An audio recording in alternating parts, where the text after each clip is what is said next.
Probability और statistic के पहले लेक्चर में खुश आमदीद। प्रोबेबिलिटी और स्टैटिस्टिक का इस्तेमाल कंप्यूटर साइंस की बहुत सी डिफरेंट फील्ड्स के अंदर होता है। फॉर एग्जांपल, अगर आपको प्रोबेबिलिटी और स्टैटिस्टिक्स ना आती हो तो आप डेटा साइंटिस्ट नहीं बन सकते, आप डेटा साइंस नहीं पढ़ सकते।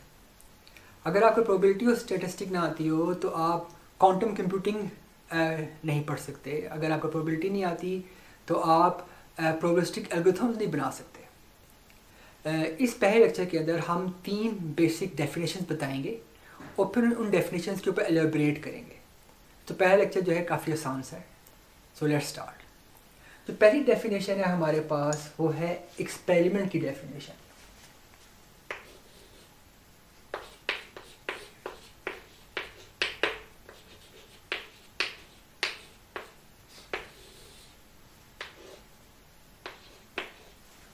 सो एक्सपेरिमेंट जो है वो एक ऐसा प्रोसेस है जो रिपीटेबल हो और जो उसकी पॉसिबल आउटकम्स हों वो एक वेल डिफाइंड आउटकम्स के सेट में से हो।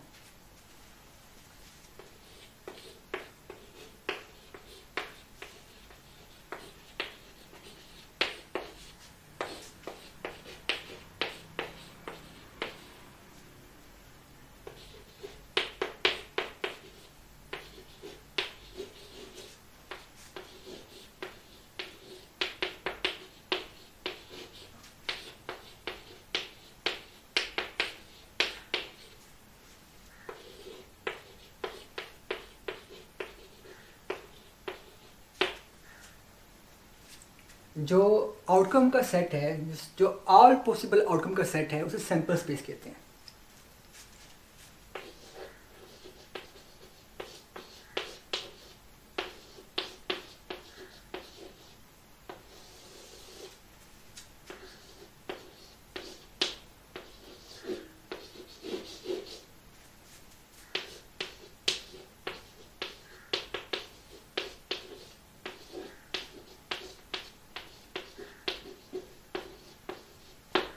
सैंपल स्पेस को हम ज़्यादातर या तो एस से रिप्रेजेंट करते हैं या हम ओमेगा से रिप्रेजेंट करते हैं।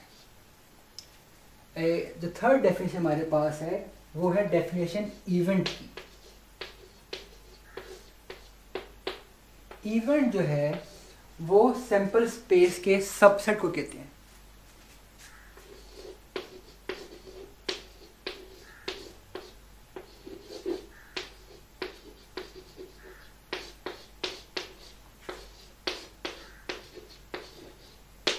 जो हमने प्रोबेबिलिटी फाइंड करनी होती है वो हमने एक इवेंट की फाइंड करनी होती है। सो हम इवेंट की प्रोबेबिलिटी फाइंड कर रहे होते हैं। सो ये तीनों डेफिनेशन जो हैं, अब इसको कुछ एग्जांपल्स के साथ और ज़्यादा क्लियर करते हैं।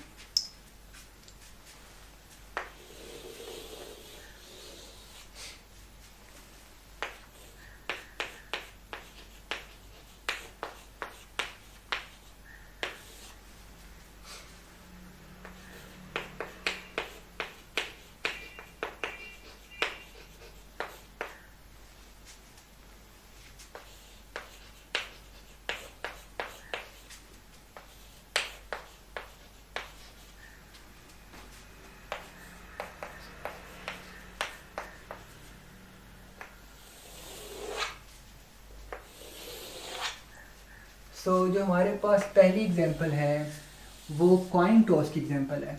जो कॉइन टॉस है वो एक एक्सपेरिमेंट को रिप्रेजेंट करता है।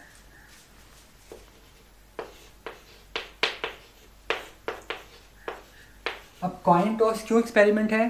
क्योंकि हम कॉइन को बार बार टॉस कर सकते हैं और कॉइन जो है उसे जितना मर्जी दफ़ा टॉस करें उसकी जो पॉसिबल आउटकम्स आ सकती हैं वो दो ही आ सकती हैं, या तो कॉइन हेड आएगा या टेल आएगा। सो कॉइन को एक रिपीटेबल एक्सपेरिमेंट है और वेल डिफाइंड आउटपुट सेट है, और जो सारी पॉसिबल आउटकम का सेट है सैंपल स्पेस, वो हमारे पास है कि जी एक आउटकम है हेड और एक आउटकम है टेल। सो सैंपल स्पेस के अंदर 2 पॉसिबल आउटकम्स हैं। इवेंट्स क्या है? इस सैंपल स्पेस के जो भी सबसेट्स हैं वो इवेंट्स बनाते हैं। मिसाल के तौर पे हमारे पास इवेंट 1 हो सकता है कि जी हेड। कोई बंदा ये जानना चाह रहा है कि जी हेड की क्या प्रोबेबिलिटी है, तो वो इवेंट 1 की प्रोबेबिलिटी निकाल सकता है। एक और इवेंट क्या हो सकता है कि जी टेल, कि कोई बंदा ये बताना चाह रहा है कि जी कॉइन मैंने टॉस किया है और टेल की क्या प्रोबेबिलिटी है, तो वो इवेंट 2 की प्रोबेबिलिटी निकाल सकता है। इस तरह से कोई बंदा हो सकता है कि इवेंट 3 क्या हो सकता है, एम्प्टी सेट, जिसको हम इस वाले साइन से भी रिप्रेजेंट करते हैं और खाली ब्रैकेट से रिप्रेजेंट करते हैं। तो कोई बंदा ये भी पता लगा सकता है कि जी हमारे पास एम्प्टी सेट की क्या प्रोबेबिलिटी है, इवेंट 3 की क्या प्रोबेबिलिटी है।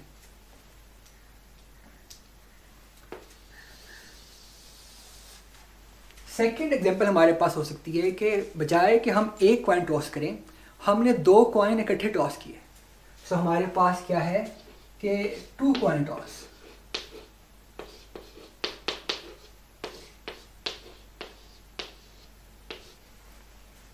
सो इस केस में हमारे पास पहले कॉइन के अंदर हेड एंड टेल आ सकता है, और जो भी हेड है, लेट्स से पहले कॉइन में हेड आया है या टेल आया है, उसके कोरस्पॉन्डिंग सेकंड कॉइन में भी हेड एंड टेल आ सकता है।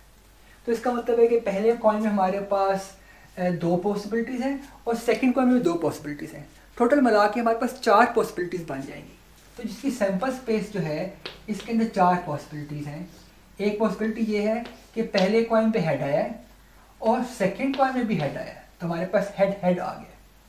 सेकंड पॉसिबिलिटी क्या है कि पहले कॉइन में हेड आया है और सेकंड कॉइन में टेल आ गया। थर्ड पॉसिबिलिटी क्या है कि पहले कॉइन में टेल आया है और सेकंड में हेड आया है। और फोर्थ फाइनल पॉसिबिलिटी क्या है कि दोनों कॉइन्स पे टेल आ गया। जो है सिंपल स्पेस की कोऑर्डिनैलिटी जो होती है वो ये बताती है कि सिंपल स्पेस में कितने एलिमेंट्स हैं। तो हम कई दफ़ा एक NS करके लिखते हैं कि जी सिंपल स्पेस का साइज बताना है, ये बताना है कि सिंपल स्पेस के कितने मेंबर्स हैं। N is like number of elements in the simple space. मगर कई दफ़ा हम सिंपल स्पेस को ऐसे भी लिखते हैं कि जी इस तरह से 2 बार्स लगाते हैं कि जी अब बताएं कि सिंपल स्पेस में कितने एलिमेंट्स हैं। दोनों नोटेशन जो है वो ये एक इक्विवेलेंट नोटेशन है। तो इस सिंपल स्पेस में कितने एलिमेंट्स थे, 2 एलिमेंट्स थे। और इस वाली सिंपल स्पेस में कितने एलिमेंट्स थे, इस वाली NS में या सिंपल स्पेस में कितने एलिमेंट्स थे, इसकी कोऑर्डिनैलिटी क्या थी सेट की, तो वो 1 2 3 4 4 एलिमेंट्स हैं। सो अब हमारे पास इवेंट्स कौन से हो सकते हैं, अब हमारे पास वैरायटी ऑफ इवेंट्स हो सकते हैं। एक पॉसिबिलिटी ये है कि कोई बंदा चाहे कि जी ये पता लगाना कि क्या प्रोबेबिलिटी है कि पहले कॉइन पे हेड है और सेकंड कॉइन में कुछ भी आ जाए। सो मैं ये पता लगा रहा हूँ कि पहले कॉइन में हेड है। कई दफ़ा पहले कॉइन में हेड को लोग H1 लिख देते हैं, इसका मतलब होता है कि जी हेड है पहले कॉइन में है और सेकंड कॉइन में कुछ भी आ सकता है। सो लेट्स से H1 और सेकंड कॉइन में कुछ भी आ सकता है। मैं इसको यहाँ पर स्टार लिख रहा हूँ, इसका मतलब है कि जी कुछ भी आ सकता है। सो मेरे पास ये वाला जो है ना एक इवेंट 1 है। ये मैंने जो नोटेशन इस्तेमाल की, अगर आपको समझ नहीं आ रही तो मैं इस वाले सेट में से एलिमेंट्स निकाल के भी इवन लिख सकता हूँ। इवन क्या है कि जी पहले कॉइन में H है और सेकंड कॉइन में टेल भी आ सकती है, और पहले कॉइन में H है और सेकंड कॉइन में भी H है। तो बेसिकली इवेंट E1 जो है इसके 2 मेंबर हैं। इस तरह से मैं कोई एक ऐसा इवेंट भी बना सकता हूँ इसमें मैं ये चाहूँ कि दोनों कॉइन में डिफरेंट चीज़ें आएँ। यानी मैं कहूँगी अगर पहले कॉइन में हेड है तो सेकंड कॉइन में टेल आए, और अगर पहले कॉइन में टेल है और सेकंड कॉइन में हेड है। सो एक इवेंट ये हो सकता है कि जी पहले कॉइन में अगर हेड है तो सेकंड कॉइन में टेल आए, और अगर पहले कॉइन में टेल है तो सेकंड कॉइन में हेड आए। इस तरह से मैं डिफरेंट और भी डिफरेंट किस्मों के जो है वो इवेंट्स में बना सकता हूँ, और मैं इन सब इवेंट्स की प्रोबेबिलिटीज निकाल सकता हूँ। एक एग्जांपल और करते हैं और उसके बाद ख़त्म। सो एक एग्जांपल इस तरह से है कि जी हमारे पास कुछ टीम्स हैं और उनका क्रिकेट का मैच हो रहा है। लेट्स से हमारे पास जो है 5 टीमें और उनका जो है ना वर्ल्ड कप का मैचेस हो रहे हैं, और हम ये जानना चाहते हैं कि जी उनके अंदर टीमों की पहली कौन सी टीम आएगी, सेकंड टीम कौन सी आएगी, थर्ड टीम कौन सी आएगी, और वगैरह वगैरह। तो हमारे पास एक्सपेरिमेंट क्या है, यहाँ पे हमारे पास एक्सपेरिमेंट जो है वो टूर्नामेंट है बेसिकली, या जो है क्रिकेट के मैचेस हैं।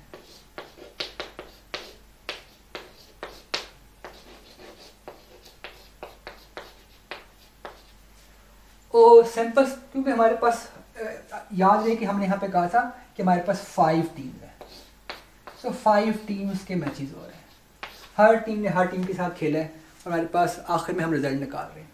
हम मैचेस में इंटरेस्टेड नहीं है, हम रिजल्ट में इंटरेस्टेड हैं। तो सैम्पल स्पेस हमारे पास इस केस में क्या बनेगी? सैम्पल स्पेस ये बनेगी कि हो सकता है कि जी एक पॉसिबिलिटी ये है कि हमारे पास जो टीम नंबर 1 है, लेट्स से T1 कहता हूँ, वो फर्स्ट आई है और टीम नंबर 2 जो है ना वो सेकंड आई है। यानी कि जो हर टीम को मैंने एक नंबर दे दिया और फिर मैं कह रहा हूँ नंबरों के लिहाज से वो फर्स्ट सेकंड थर्ड आए हैं। तो टीम नंबर 3 जो है थर्ड आई है, टीम नंबर 4 फोर्थ आई है, टीम नंबर 5 फिफ्थ आई है। एक पॉसिबिलिटी ये है कि टीम नंबर 2 फर्स्ट आई है और टीम नंबर जो है 1 जो है ना वो सेकंड आई है, टीम नंबर 4 जो है ना वो थर्ड आई है और टीम नंबर 5 जो है वो फोर्थ आई है और टीम नंबर थर्ड जो है ना वो फिफ्थ आई है। इस तरह से मेरे पास जो है काफ़ी ज़्यादा पॉसिबिलिटीज़ आ सकती हैं। अब सवाल ये पैदा होता है कि ये कितनी पॉसिबिलिटीज़ हैं कि मेरे पास जो NS है, यानी कि जो सैम्पल स्पेस की कोऑर्डिनैलिटी जो है वो क्या है, मेरे पास जो कोऑर्डिनैलिटी सैम्पल स्पेस की क्या है। तो एक और वीडियो हमने बनानी है और शायद उसमें ये बताएंगे कि इसे काउंटिंग कैसे करना है, कि हमें सैम्पल स्पेस के एलिमेंट्स को काउंट कैसे करना है। और काउंटिंग बहुत ज़रूरी है क्योंकि जब तक हमें सैम्पल स्पेस में एलिमेंट्स का नहीं पता लगेगा कितने एलिमेंट्स हैं तो हम प्रोबेबिलिटी नहीं काउंट कर सकते, प्रोबेबिलिटी नहीं निकाल सकते। इस सैम्पल स्पेस में कितने एलिमेंट्स हैं मैं आपको बता सकता हूँ कि ये सैम्पल स्पेस के अंदर 5 फैक्टोरियल एलिमेंट्स हैं। कितने एलिमेंट्स हैं जी? 5 फैक्टोरियल एलिमेंट्स हैं। 5 फैक्टोरियल क्या है? 5 फैक्टोरियल होता है 5 टाइम्स 4 टाइम्स 3 टाइम्स 2 टाइम्स 1। ठीक है, तो इसमें इतने एलिमेंट्स हैं। अब ये 5 फैक्टोरियल कैसे आया है ये हम दूसरी वीडियो जो है, जो होपफुली आपको यहाँ पे नज़र आ रही होगी, उसका लिंक या नज़र आने लग पड़ेगा इवेंचुअली, हम उस वीडियो में ये कैसे पता लगेंगे कितने एलिमेंट्स हैं वो उसमें हम डिस्कस करेंगे। अब इसके अंदर हम किस किस्म के इवेंट्स के अंदर इंटरेस्टेड हो सकते हैं? हम इसमें डिफरेंट किस्म के इवेंट में इंटरेस्टेड हो सकते हैं। हम ये कह सकते हैं कि जी ये बताएंगे क्या प्रोबेबिलिटी है कि टीम जो है T3, let's say T3 Pakistan है, एक T3 जो है ना वो फर्स्ट आए, इसकी क्या प्रोबेबिलिटी? तो हम कह सकते हैं कि जी T3 फर्स्ट है, T3 इज़ फर्स्ट। ये जो है ना हमारे पास जो है एक इवेंट 1 है। अब क्या ये इवेंट 1 इसका सबसेट है? यस। अगर T3 फर्स्ट है, इसके अंदर T3 फर्स्ट है कहीं ना कहीं, बिकॉज ये सारी पॉसिबिलिटीज़ है, सैम्पल स्पेस में सारी पॉसिबिलिटीज़ है, उसका हमने सबसेट दिया है। इस तरह से हम कुछ और भी हम जो है इवेंट्स बना सकते हैं। हम कह सकते हैं कि हम इसमें इंटरेस्टेड हैं प्रोबेबिलिटी निकालने में कि क्या प्रोबेबिलिटी है कि या तो टीम T1 लास्ट आए या टीम T4 लास्ट आए। हम टीम T1 और T4 जो है ना उसे पसंद नहीं करते, तो हमने कहा क्या प्रोबेबिलिटी है कि टीम T1 और जो T4 है ना वो लास्ट आ रहे हैं, इसकी क्या प्रोबेबिलिटी। तो इस तरह से हम डिफरेंट इवेंट्स यहाँ पे बना सकते हैं। सो अभी तक इस लेक्चर में हमने जो सीखा है वो खाली ये सीखा है कि जो 3 डेफिनेशंस थी हमारे पास, ये क्या डेफिनेशंस हैं, एक्सपेरिमेंट की क्या डेफिनेशन है, सैम्पल की क्या डेफिनेशन है, इवेंट की क्या डेफिनेशन है। हमने भी ये नहीं सीखा कि इवेंट की प्रोबेबिलिटी निकालनी कैसी है, वो इंशाल्लाह एक नेक्स्ट लेक्चर में हम सीखेंगे। और हमने ये भी नहीं सीखा कि हमने सैम्पल स्पेस के एलिमेंट्स काउंट कैसे करने हैं। हमने एक अलग लेक्चर करना है जो लेक्चर खाली काउंटिंग के बारे में होगा, वो ये बताएगा कि हम चीज़ों को काउंट कैसे कर सकते हैं। सो अब ये देखते हैं कि इवेंट्स के साथ हम और क्या कुछ कर सकते हैं। So let me clear the board and then we will continue. So assume करें मेरे पास एक इवेंट E1 है और एक इवेंट E2 है। सो मेरे पास 2 इवेंट हैं, इवेंट E1 और इवेंट E2। ठीक है, और अगर मैं इवेंट E1 और E2 का इंटरसेक्शन लेता हूँ, सो मैं कहता हूँ कि जी मैं एक इवेंट E1 का इंटरसेक्शन लेता हूँ E2 के साथ। इंटरसेक्शन से क्या मुराद है? इंटरसेक्शन से मुराद ये है कि जी इन दोनों के जो कॉमन एलिमेंट्स हैं ना वो निकाल लें, तो जो इंटरसेक्शन का रिजल्ट आएगा ना वो भी मेरे पास एक इवेंट होगा, मैं उसको इवेंट E3 कह सकता हूँ। और इंटरसेक्शन से क्या मुराद था? इससे ये मुराद था फाइंड आउटकम्स या get outcomes, outcomes which are common in both E1 and E2। So कई दफ़ा ना इंटरसेक्शन को याद करने के सकते हैं कि बेसिकली ये एंड की रिलेशनशिप है, ये बेसिकली इंटरसेक्शन जो है ये एंड की रिलेशनशिप है। ये कहेंगे जो चीज़ें E1 में भी हैं एंड E2 में भी हैं वो चीज़ें जो है निकालनी, और हम इस वाली रिलेशनशिप को वेन डायग्राम से भी जो है और क्लियर कर सकते हैं। तो हम देखते हैं कि वेन डायग्राम में इंटरसेक्शन कैसे बना सकते हैं। सो वेन डायग्राम,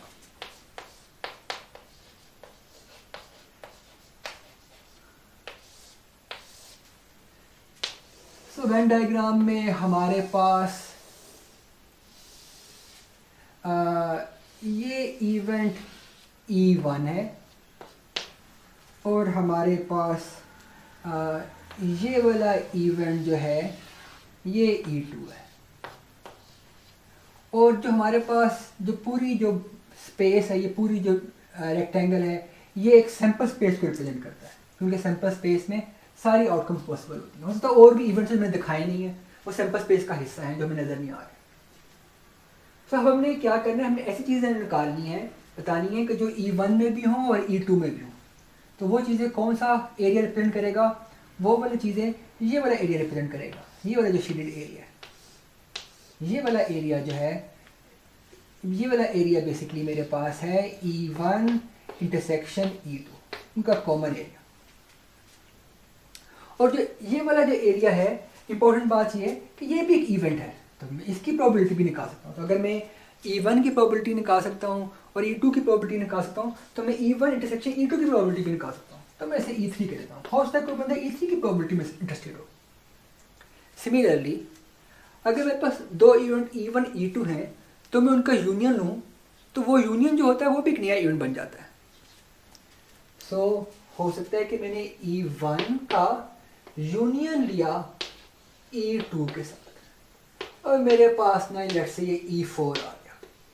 ये जो E4 है ये भी एक वैलिड इवेंट है, और जिस तरह से यहाँ पे इंटरसेक्शन था ना, वो एंड को रिप्रेजेंट कर रहा था कि ऐसी चीज़ें जो दोनों के अंदर हो, बोथ के अंदर है, E1 एंड E2 के अंदर हो। जो यूनियन है ना, वो और को रिप्रेजेंट करता है कि ऐसी चीज़ें कि जो या इसमें हो या इसमें हो, दोनों में भी हो मगर किसी एक में हो। इसका मतलब है कि E1 आइदर E1 और E2 और बोथ आल्सो।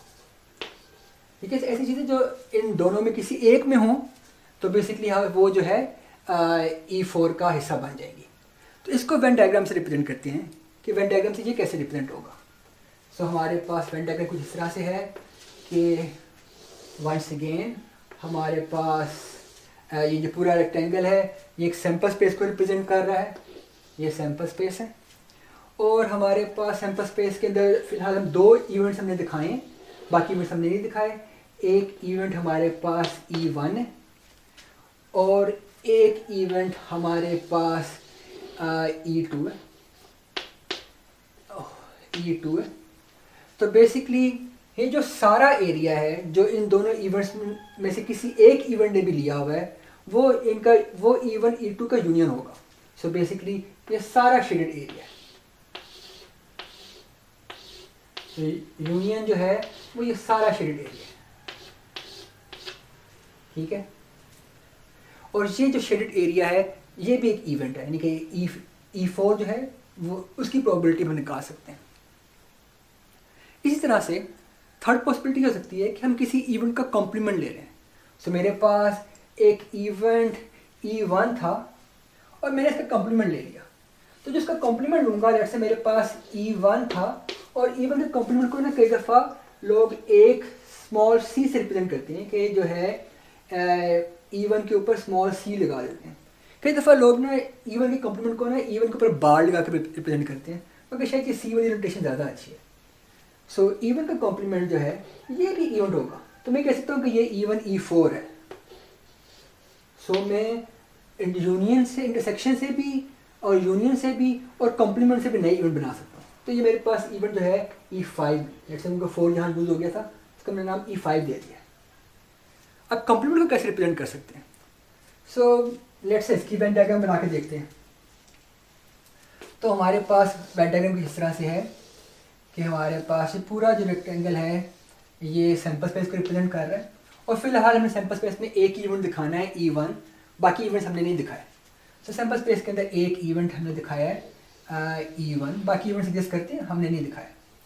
ये E1 है, और हमें देखना है कि जी E1 का कॉम्प्लीमेंट क्या है। कॉम्प्लीमेंट से मुराद ये है कि सब कुछ जो E1 के अंदर ना हो, सैंपल स्पेस के अंदर हो मगर E1 के अंदर ना हो। तो वो कौन सा एरिया आएगा, वो बेसिकली ये एरिया होगा जो सैंपल स्पेस का तो हिस्सा है मगर E1 का हिस्सा नहीं है। तो E1 ये था, और कॉम्प्लीमेंट जो है वो E1 के अलावा सारा कुछ।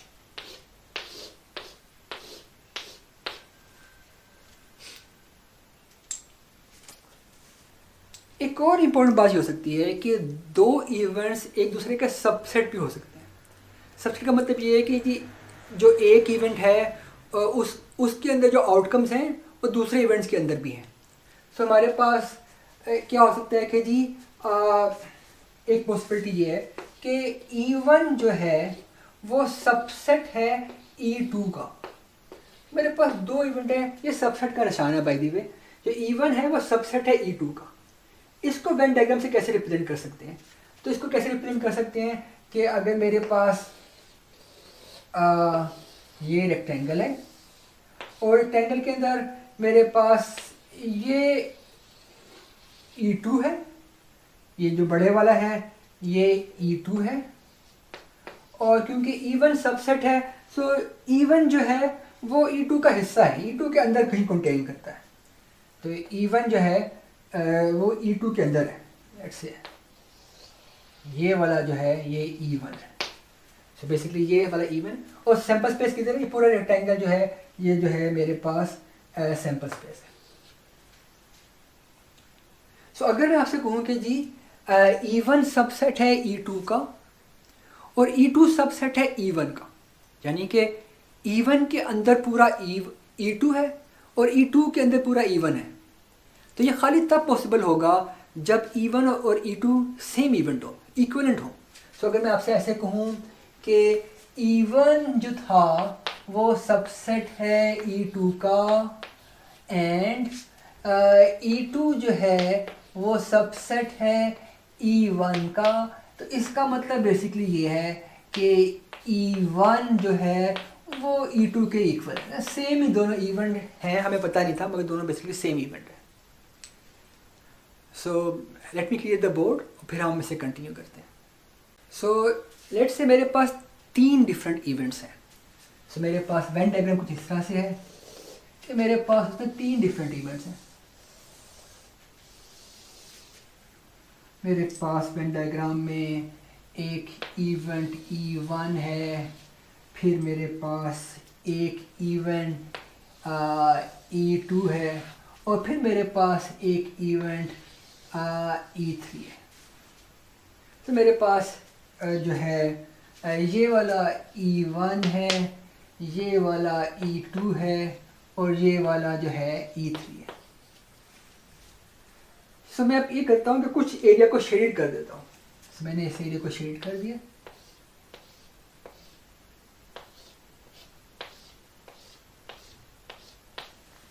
सो सवाल ये पैदा होता है कि जो शेडेड एरिया है, ये शेडेड एरिया मैंने इसको वाइट से शेड किया है, ये किस चीज़ को रिप्रेजेंट करता है? क्या आप इसको यूजिंग यूनियन और इंटरसेक्शन के फॉर्म में लिख सकते हैं कि जो है शेडेड एरिया किसको रिप्रेजेंट करता है? सो अगर आपको इसका आंसर आता है या आप इसका आंसर सोच सकते हैं तो आप जो है इस वीडियो के कमेंट्स में इसका आंसर लिखें। ठीक है, देखते हैं कि कौन सबसे पहले जो है इसका आंसर सही देता है। सो एक और जो इम्पोर्टेंट बात हमारे पास है इवेंट्स के लिहाज से, वो डी मॉर्गन्स लॉ है।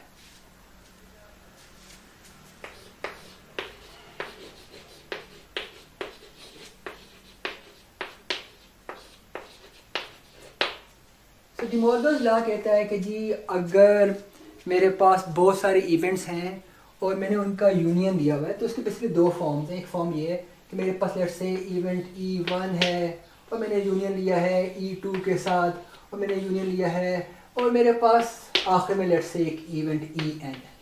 तो मैंने सबका बेसिकली ना यूनियन लिया, मैंने E1 से लेके En तक का यूनियन लिया हुआ है, और ये मैं इस पूरे का कॉम्प्लीमेंट फाइंड कर ले लूँ, यानी कि जो है ना इसका पूरे का कॉम्प्लीमेंट लूँ। तो ये इस तरह से ही है, तो ये इक्विवेलेंट है बेसिकली, किसके इक्विवेलेंट है कि जी E1 complement intersection E2 complement intersection dot dot dot intersection En complement. तो डी मॉर्गन्स लॉ जो है उसकी जो दो स्टेटमेंट्स हैं, पहली स्टेटमेंट ये है कि अगर मेरे पास बहुत सारे इवेंट्स हैं उनका यूनियन है, और मैंने उन सब यूनियन का आखिर में जो है एक होल कॉम्प्लीमेंट ले लिया, तो किसके इक्वल बन रहा है, वो इंडिविजुअल कॉम्प्लीमेंट और इंटरसेक्शन के इक्वल बन रहा है। सेकेंड स्टेटमेंट इसकी क्या है, शायद आप गेस कर सकते होंगे। वो स्टेटमेंट क्या है कि मेरे पास वंस अगेन बहुत सारे इवेंट्स हैं, E1 intersection E2 intersection dot dot dot intersection En, और मैंने इन सब का कॉम्प्लीमेंट लिया। अब तो गेस कर गए होंगे ना, और तो इसका आंसर क्या आएगा कि जी, हाँ अगर क्लास होती मैं पूछता किसी का आंसर पता है, सो यहाँ पर मुझे खुद ही बताना पड़ेगा। तो इसका आंसर क्या आएगा जी, इसका आंसर आएगा E1 complement union E2 complement union dot dot dot union En complement. तो बेसिकली क्या हुआ कि इस वाले कॉम्प्लीमेंट ने ना इस वाले को यूनियन को इंटरसेक्शन बना दिया, और हर एक इंडिविजुअल कॉम्प्लीमेंट हो गया। तो सेम चीज़ नीचे भी हुई है, इस वाले कॉम्प्लीमेंट ने इस वाले इंटरसेक्शन को ना यूनियन बना दिया, और हर एक इंडिविजुअल कॉम्प्लीमेंट हो गया। सो सवाल ये पैदा हुआ कि क्या हम डी मॉर्गन्स लॉ को प्रूव कर सकते हैं। तो इसके प्रूफ के ना बहुत सारे तरीके कार हैं, हम इसको फॉर्मली भी प्रूव कर सकते हैं, मगर हम ऐसा करते हैं कि वेन डायग्राम से ना इसको प्रूव करने की कोशिश करते हैं। और वेन डायग्राम से जब प्रूव करेंगे तो हम किसी छोटे से जो है ना एग्जांपल को प्रूव करके देखते हैं। सो पहले ये प्रूव करने की कोशिश करते हैं, ये ऊपर वाली जो स्टेटमेंट है, यूजिंग एक स्मॉल एग्जांपल। वंस अगेन ये फॉर्मल प्रूफ तो नहीं है, मगर लॉजिक डेवलप करने के लिए बहुत अच्छा प्रूफ है। हमने ये प्रूफ करना है कि जी E1 union E2 E1 union E2 का होल कॉम्प्लीमेंट क्या ये सेम है E1 complement intersection E2 complement. और हमने जो है वेन डायग्राम्स के थ्रू इसको प्रूव करना है। तो हमने क्या किया, सबसे पहले हम देखते हैं कि इसकी फिगर क्या बनती है, और अगर इसकी फिगर भी सेम बन गई तो हमारा प्रूफ ख़त्म हो गया। हमने दोनों की बेसिकली वेन डायग्राम्स बनानी है, इस वाले की भी लेफ्ट हैंड साइड की भी और राइट हैंड साइड की भी। अगर दोनों की वेन डायग्राम सेम बन रही है तो हमारा जो है ना प्रूफ मुकम्मल हो गया। तो हमने पहले इसकी वेन डायग्राम बनाते हैं।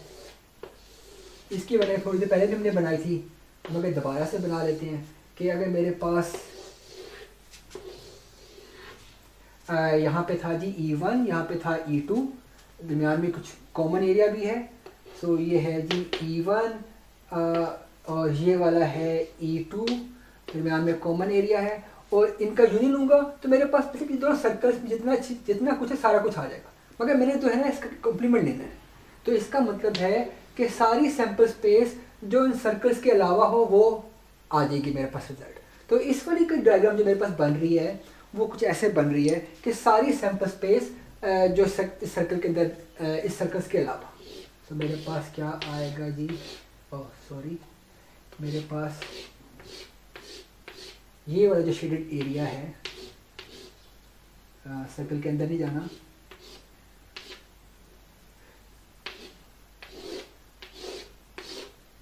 सो ये जो है ना बेसिकली इस वाली फिगर का जो है मेरे पास डायग्राम बन गई है। अब देखते हैं इस फिगर की डायग्राम कैसे बनेगी। तो इस फिगर की डायग्राम बनाना थोड़ा सा टेढ़ी है, तो हम क्या करेंगे, पहले हम ना खाली इसकी बनाते हैं कि E1 का कॉम्प्लीमेंट का क्या आंसर आता है, फिर बनाएंगे कि E2 का कॉम्प्लीमेंट का क्या आंसर आता है। तो हम हर दफ़ा फिगर के अंदर दो ही इवेंट शो करेंगे, क्योंकि दोनों इवेंट्स हमें शो करने, मगर जो है पहले ये स्टेप करेंगे फिर अगला स्टेप करेंगे। सो हमारे पास पहले है E1 कॉम्प्लीमेंट की डायग्राम बनाएंगे। वो कैसे बनेगी कि मेरे पास वंस अगेन दो इवेंट्स हैं, ये वाला इवेंट E1 है और ये वाला इवेंट E2 है, और ये वाला सैंपल स्पेस है। अब मैंने कहा है E1 कॉम्प्लीमेंट, इसका मतलब है सब कुछ जो E1 के अंदर ना हो वो बेसिकली मेरे पास आ जाएगा। तो मेरे पास इसका आंसर क्या आएगा? मेरे पास इसका आंसर कुछ इस वाले सर्कल के अलावा, ये जो सर्कल इसको मैं हाईलाइट कर रहा हूँ, बाकी सारा कुछ।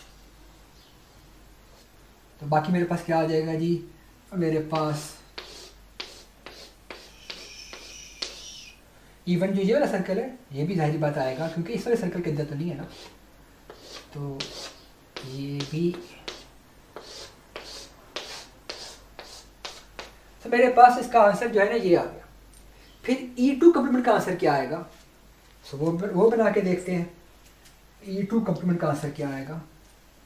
हमें एक और डायग्राम बनानी पड़ेगी। फिर हमारे पास दो सर्कल हैं, एक E1 को रिप्रेजेंट कर रहा है, एक E1 E2 को रिप्रेजेंट कर रहा है। हमारे पास यहाँ पे सैंपल स्पेस है। सो अब हमने क्या करना है दोबारा से कि हमने जो है E2 कम्प्लीमेंट बनाना है। इसका मतलब है कि सारा E2 कम्प्लीमेंट का मतलब ये है कि इस सर्कल के अलावा बाकी सारा कुछ सैंपल स्पेस, इस सर्कल से मैं हाईलाइट किया है, इसके अलावा सारी सैंपल स्पेस। तो सारी सैंपल स्पेस हम शेडेड कर देते हैं।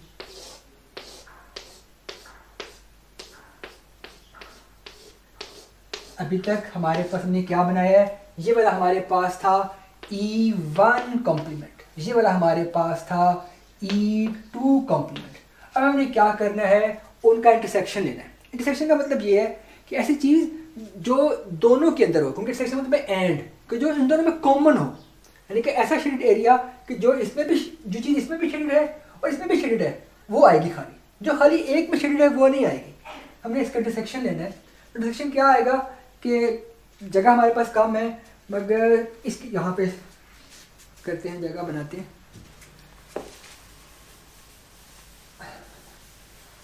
सो इंटरसेक्शन क्या आएगा कि मेरे पास वंस अगेन दो इवेंट्स हैं, E1 एंड E2, और ये सैंपल स्पेस है। इंटरसेक्शन ये है कि जी क्या मैं इसको शेड कर सकता हूँ इंटरसेक्शन के अंदर? इस वाले एरिया को जो E1 का शेड हुआ है वो नहीं कर सकता, क्योंकि E1 यहाँ पे शेड नहीं है। और इंटरसेक्शन का मतलब है कि दोनों जगह पे शेड होना चाहिए, तो मैं E1 को शेड नहीं कर सकता। क्या मैं E2 को शेड कर सकता हूँ? E2 यहाँ पे शेड हुआ है, नहीं, मैं E2 को शेड नहीं कर सकता, क्योंकि E2 यहाँ पे शेड नहीं है। इसका मतलब है कि मैं इंटरसेक्शन के अंदर ना E1 को शेड कर सकता हूँ ना E2 को शेड कर सकता हूँ।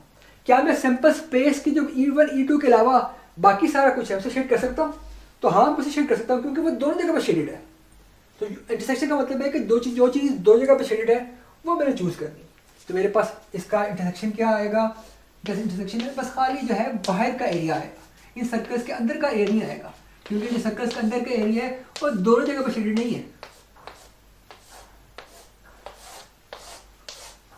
और क्या ये जो मेरे पास रिजल्ट आया है, ये रिजल्ट आया है राइट हैंड साइड का।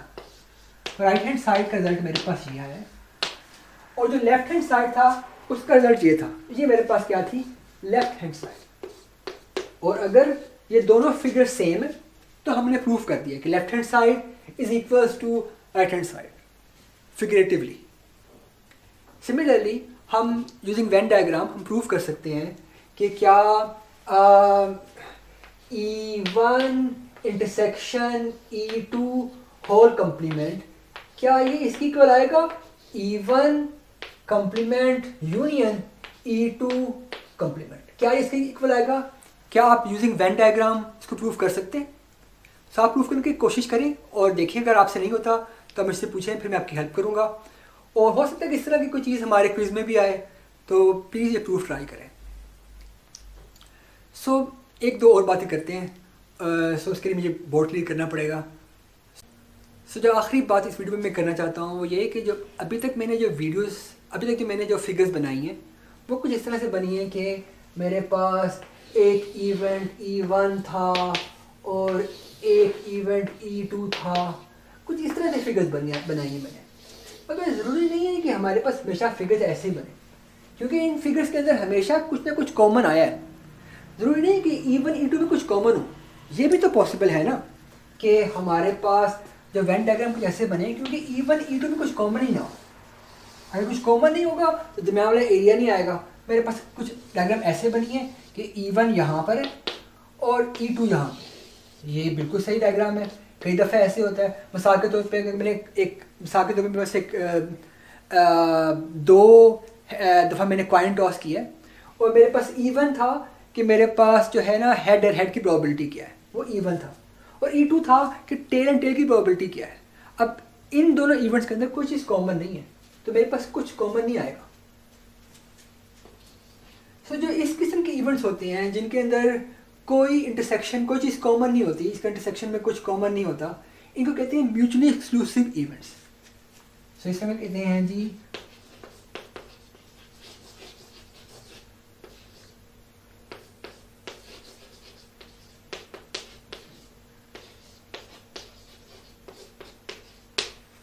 म्यूचुअली एक्सक्लूसिव इवेंट्स वो होते हैं जिनके अंदर बेसिकली हमारे पास कुछ चीज़ें कॉमन नहीं होती, इनका इंटरसेक्शन जो होता है वो बेसिकली नल सेट होता है।